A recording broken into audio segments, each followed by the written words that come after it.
আর মাওলারে পায়া গেলে আমার সব আমার হয়ে যাবে। এই চিন্তা নিয়ে যদি আগায়, আমি আল্লাহ তার সম্মান ডে বাইটে বাড়াবো।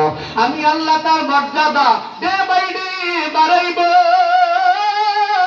আমি আল্লাহ তার সম্মান, আমি আল্লাহ তার ইজ্জত, আমি আল্লাহ তার আজমত, আমি আল্লাহ ডে বাইটে বাড়া দিব।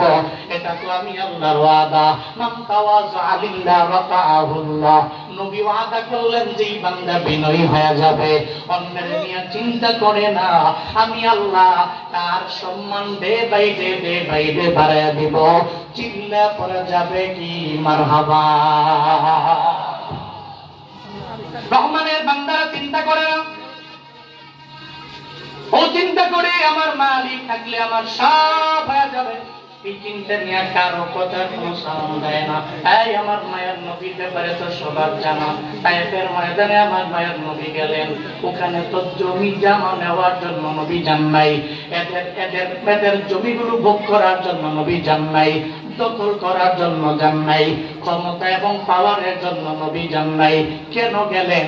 ওখানে গেলেন কালেমার দাওয়াত। যা বললেন, এই তায়েফবাসীরা তোমরা পড়ে নাও লা ইলাহা ইল্লাল্লাহ, আল্লাহ